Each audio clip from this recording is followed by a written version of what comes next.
Welcome back. All right, so I want to talk about the Stanley Cup Final Series that we've seen thus far. Yes, the Oilers magnet is gigantic. I got it from the Oilers store. What are you gonna do?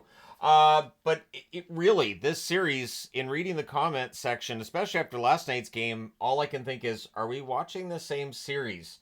So the reality is, I think the Oilers have outplayed Florida through large stretches of this series. However, they're losing the series 3 games to nothing.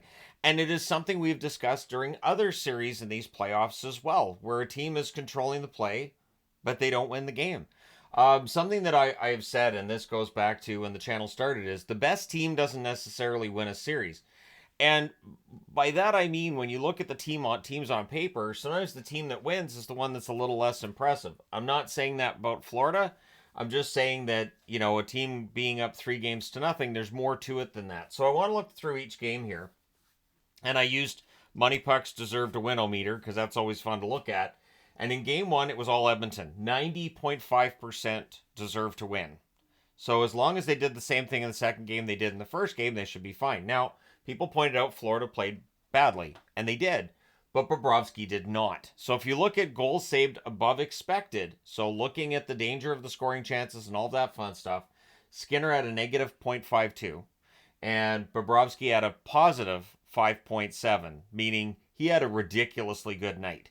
5.7 goals saved above expected in one game? That's insane. And Florida wins the game 3-0 in large part because Bobrovsky stood on his head. It has to be frustrating for the Oilers to go out there and play a really good game and they lose the game 3-0. During the regular season, you can shrug it off. You can say, you know what, that's one game, it's fine. They got a little lucky tonight. I guess they got some bounces, or our goalie didn't quite have the night that their goalie did. But it's the playoffs, and so yeah, there's real consequence there. Game two, the deserved win-o-meter swings back to Florida, 71.5%. And that was the danger, right? Edmonton has a great game one, but they lose it. The problem is Florida's going to play better in game two, and they do. Skinner, a negative 0.58 in terms of goals saved above expected. Bobrovsky, a positive 0.39, meaning Bobrovsky had a better game than Skinner again. Not the huge difference that it was in the first game, but it didn't have to be because Florida played better, and Florida, of course, wins the game 4-1. Last night, game three, the deserved to win-o-meter, Edmonton again, 62.3%. So not as huge of a swing as it was in game one, but in terms of the overall grand picture of things, when you look at all the scoring chances, the Oilers were the better team. After 40 minutes last night, they pointed out that 18-7 were the slot shots in favor of the Edmonton Oilers. It's just Bobrovsky. Skinner last night, a negative 1.22 in goals saved above expected. That's a rough night for him. Bobrovsky, a positive 0.64. Every game, Bobrovsky's been a positive. Every game, he's been a huge part of the story. I understand that there are people who think Barkov wins the Conn Smythe, but I really think you kind of have to give it to Bobrovsky because he has been stealing games throughout these playoffs. He's done it in every series. Florida, of course, wins the game last night 4-3. And as said, Bobrovsky so far in these playoffs, his goals saved above expected, almost 7. Whereas Skinner, you're looking at a negative 2. So huge difference, huge swing there, especially since Florida has outscored the Oilers 11-4.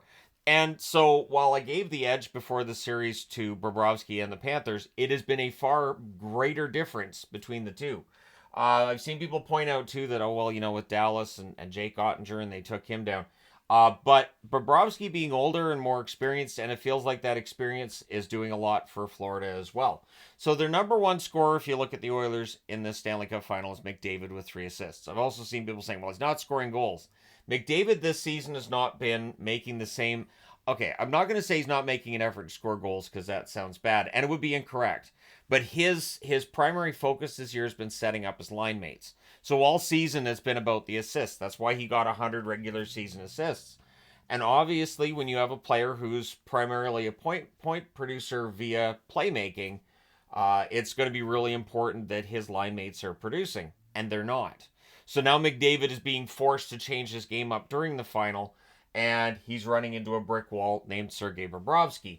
Broberg, McLeod, Foegele, and Ekholm have the goals in this series for Edmonton. So Broberg is usually a number 7 defenseman, usually a depth guy. McLeod's a fourth liner. Fogel's a third/fourth liner, and Ekholm is a primarily defensive defenseman who can also put up some points.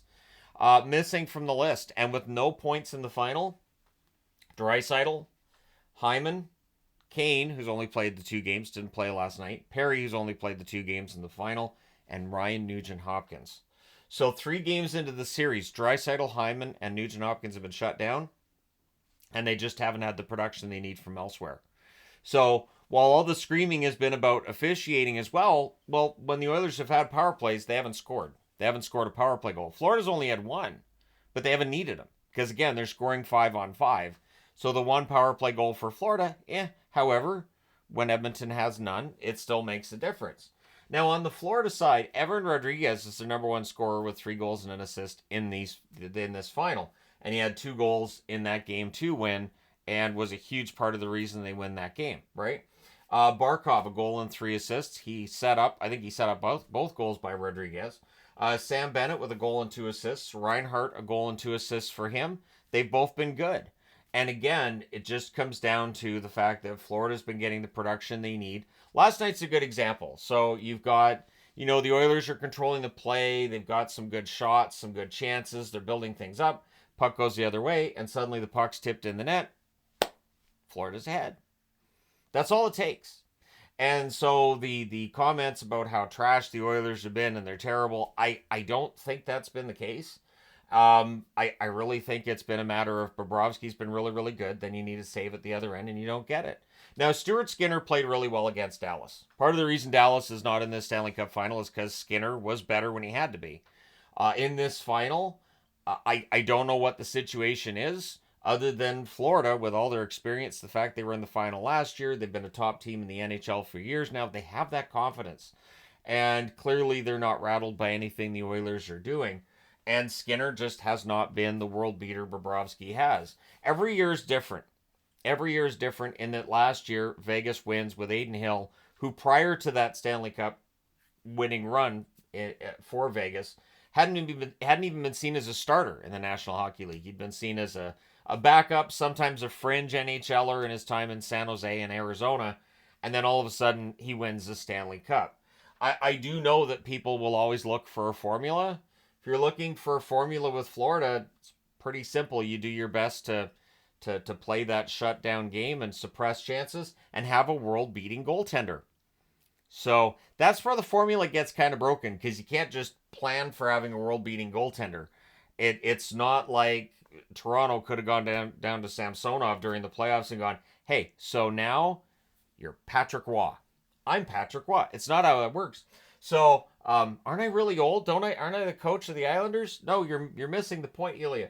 But in this final, Lundell's been quite good too, 3 assists. Lusterine and Tarasenko, a goal and an assist each from them.